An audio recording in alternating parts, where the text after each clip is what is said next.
Salamat talaga, Lord, na pinadalhan mo po ng isang tao.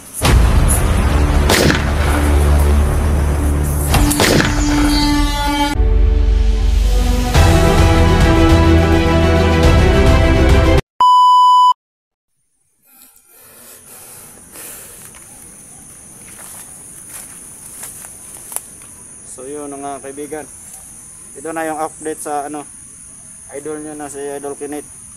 Sa lahat ng followers niya at sa mga viewers niya dyan, ito na yung update sa nyo, idol nyo. Medyo mabuti na yung kalagayan niya, kaya huwag na kayo mag-alala. Idol Kinate, ayos ka lang ba kaibigan? Ayos lang, medyo nahihilo lang ako. So kaibigan,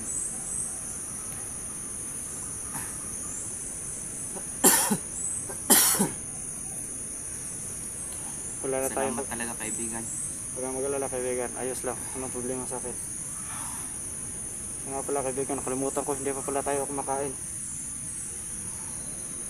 Dito ka muna kaibigan, iwan mo na kita dito, maghahanap lang ako ng pagkain sa paligid.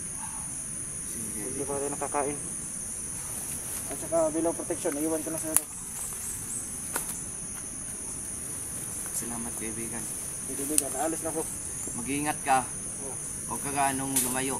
Pag meron kang makitang bandido, Iwan ko na lang yung mo, Oo. video mo. Dahil hindi ko rin naman magagamit yan. Oh, sige.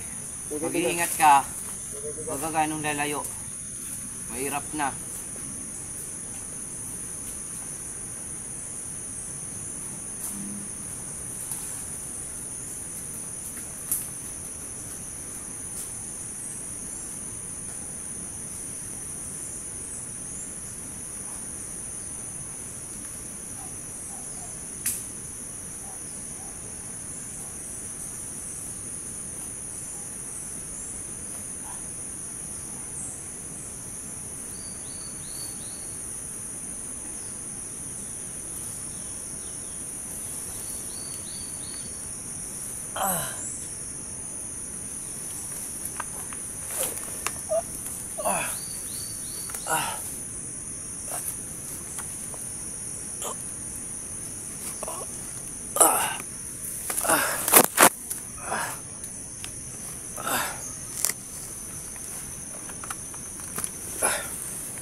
So, ayun nga mga idol, no? Nung isang gabi mga idol, nilalag na tayo mga idol. Buti na lang, nandito yung kaibigan. Di ko alam kung sino yun, kasi hindi niya sinabi yung pangalan niya, kung sino siya. So, salamat nga pala dun sa taas natin kay Lord. Dahil hindi niya tayo pinabayaan. May dinala siyang isang tao na makatutulong sa atin. So, nung mga ilang araw mga idol, palagi ko siyang tinitignan mga idol. So, pag alam niya na kailangan kong umihi, tumae, palagi niya akong sinasamaan mga idol, kasi hindi tayo makakims kagad. So ngayong na to, naghihina tayo.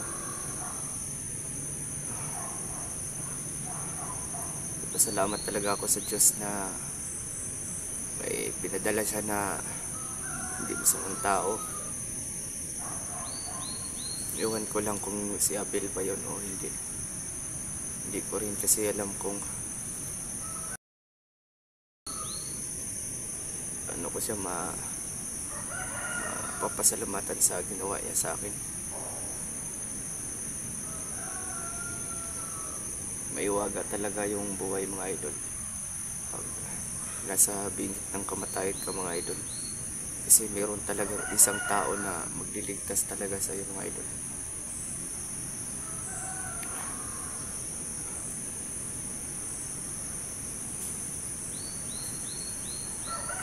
Nagkasakit ako ng mga ilang araw. Sabi niya, laban lang. At saka manalig ka sa Diyos, sabi niya sa akin.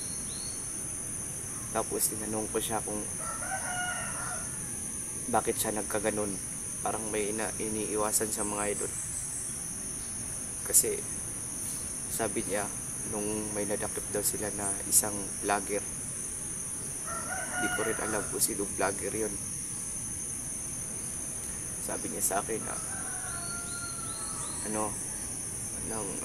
hindi na siya ganahan mga idol ba, magtanong siya kay kapwa Pilipino ra, pero nagpatayan na, ginubukbuko na nila.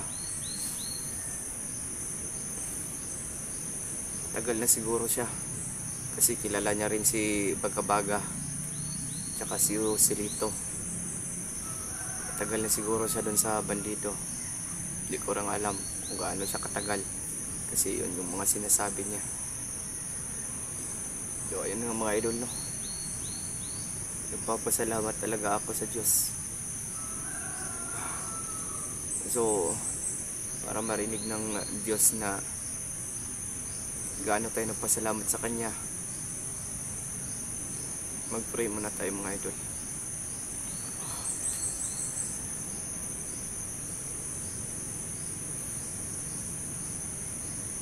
Lord, maraming salamat talaga Lord na pinadalhan mo ako ng isang tao na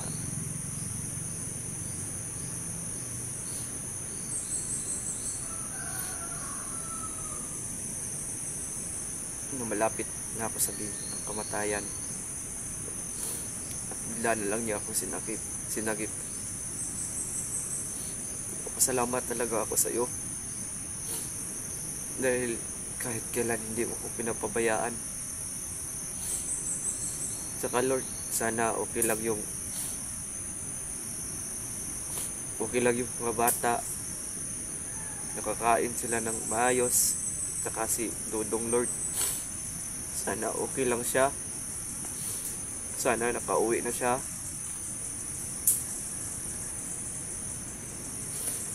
Kasi mahirap talaga Lord pag wala ka, kasi ikaw lang yung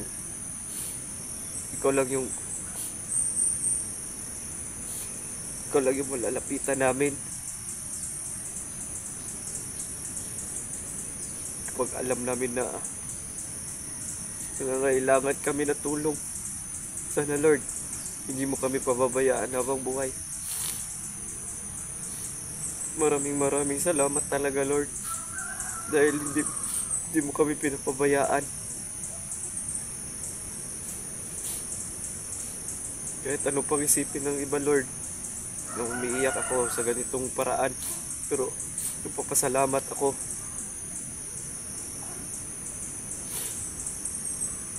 Amen.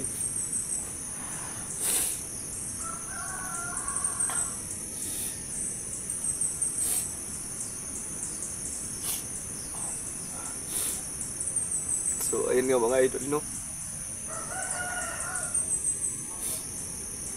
hindi ko naman kasi alam mga idol na ganito yung mangyayari mga idol. Kasi nung pagpunta namin ni Dodong dito, na-ambush kami. Magkasama kasi kami, kaso lang nagkaiwalay kami, hindi pa nga kami nakapag-video. Inambush na kami agad ni tauhan ni Timyong kasi nahanap nila si Abel.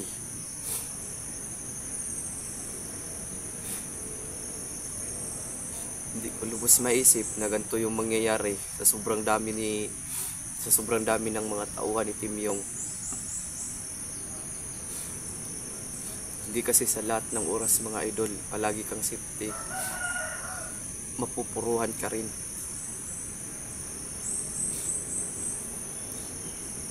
Kahit sobrang ingat mo na, pag napuruhan ka, puruhan ka talaga mga idol.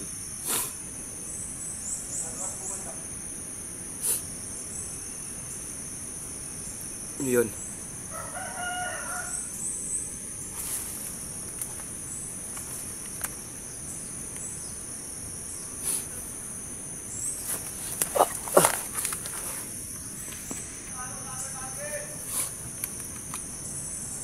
Yun na mga idol.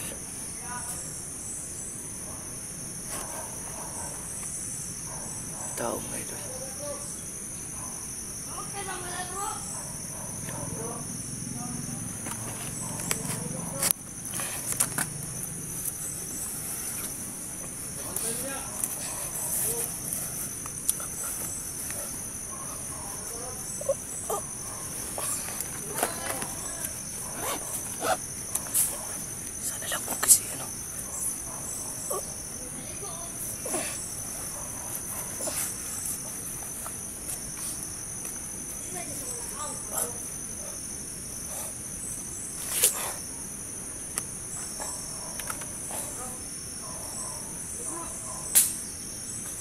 Tika na tayo.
So yun nga mga idol.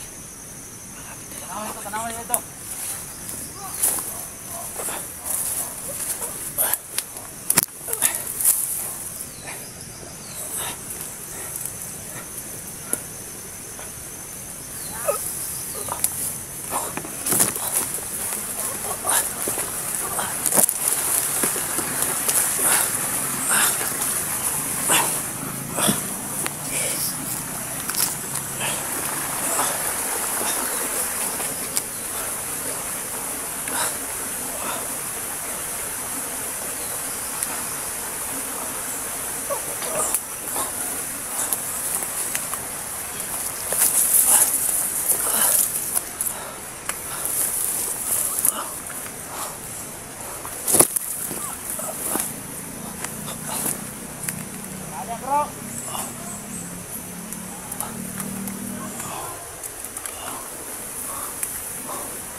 So yun na mga idol.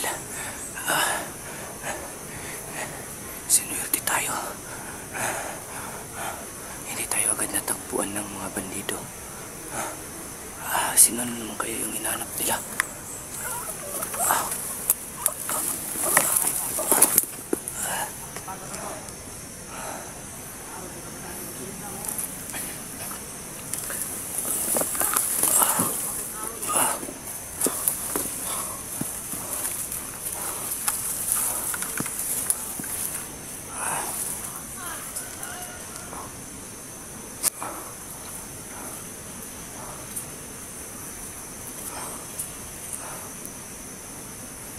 Sunod dito yung mga idol.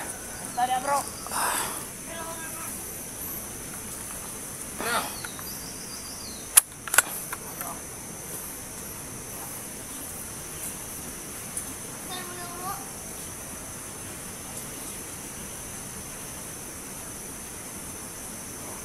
Dalawa mga idol. Dalawa.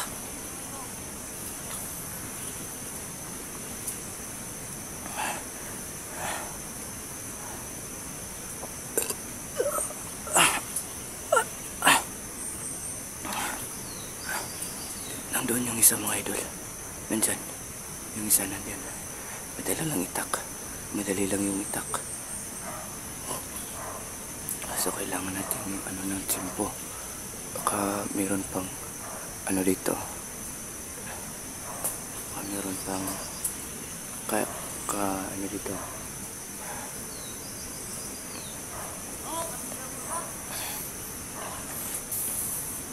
Nandito siya bro, nga dito matakpan. Matakpan to. Taron din ako sa aling kusunda mo. Okay, aling kusunda mo makapatay tao ba?